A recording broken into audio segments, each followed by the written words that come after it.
Kita lanjutkan pembahasan kita dari masih dalam Kitabul Wudu, bab ke-24, Babul Wudu salasan. Bab tentang berwudu 3 kali. Hadis nomor 159. Kata Imam Al-Bukhari, qala haddatsana Abdul Aziz bin Abdullah Al-Uwaisi. Qala haddatsani Ibrahim ibn Sa'ad an Ibn Shihab, yaitu Az-Zuhri, an Atha ibn Yazid, anna Atha ibn Yazid akhbarahu, bahwasanya Atha bin Yazid mengabarkan kepada Ibn Shihab, anna Humran maula Utsman akhbarahu, bahwasanya Humran yaitu bin Aban maula Utsman mengabarkan kepadanya, annahu ra'a Utsman bin Affan da'a bi ina'in, bahwasanya Humran melihat Utsman minta untuk didatangkan tempat air.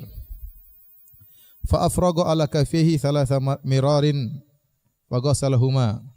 Lalu kemudian Utsman menumpahkan tempat air tersebut, memiringkan, menumpahkan air ke 3 kali untuk mencuci kedua tangannya.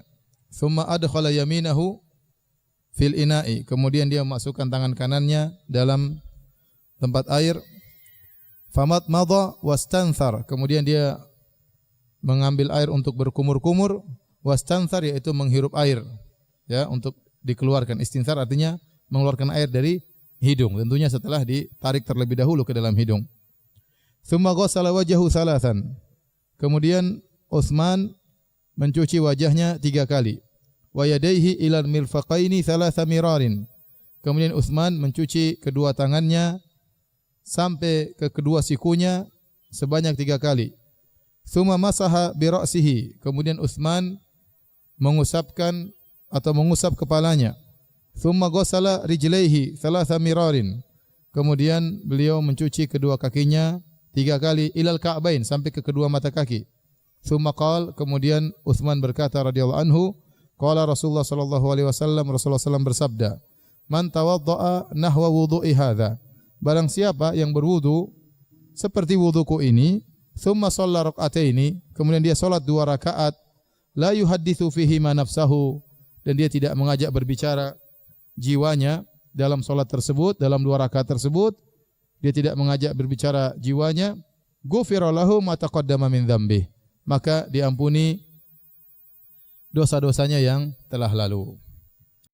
Wa an Ibrahim qala, dari Ibrahim bin Sa'ad, sebagaimana rawi dalam hadis sebelumnya, qala, dia berkata, qala Salih ibnu Kaisan, berkata Salih ibnu Kaisan, qala Ibnu Shihab, berkata Ibnu Shihab Az-Zuhri, walakin Urwatu, yaitu Urwah bin Zubair, akan tapi Urwah bin Zubair yuhaditsu an Humran, telah meriwayatkan dari Humran dengan lafal yang lain. Falamma tawaddaa Utsman, tatkala Utsman berwudu, qala, Utsman berkata, ala uhadditsukum haditsan, maukah aku sampaikan kepada kalian tentang suatu hadis, laula ayatun ma haddatstukumuhu, seandainya kalau bukan karena satu ayat, saya tidak akan menyampaikan hadis ini kepada kalian. Sami'tu Nabiy sallallahu alaihi wasallam yaqul, aku mendengar Nabi sallallahu alaihi wasallam bersabda, la yatawaddau rajulun yuhsinu wudu'ahu, tidaklah seorang berwudu kemudian dia baguskan, dia sempurnakan wudunya, wa yusalli salata, kemudian dia salat, illa ghufira lahu ma baina wa baina salati hatta yusalliha, kecuali akan diampuni dosa-dosanya, yang ada dosa-dosanya sampai dia salat, maka seluruh dosa-dosa di belakangnya akan diampuni oleh Allah Subhanahu wa taala.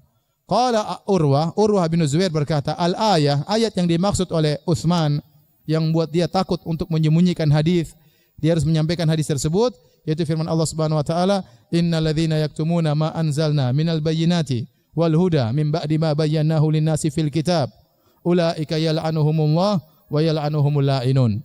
Sungguhnya orang-orang yang menyembunyikan apa yang telah kami turunkan dari penjelasan-penjelasan yang jelas dan petunjuk setelah kami jelaskan kepada manusia dalam Alkitab, dalam Taurat atau Injil, maka mereka itulah orang-orang dilaknat oleh Allah dan dilaknat oleh orang-orang yang melaknat.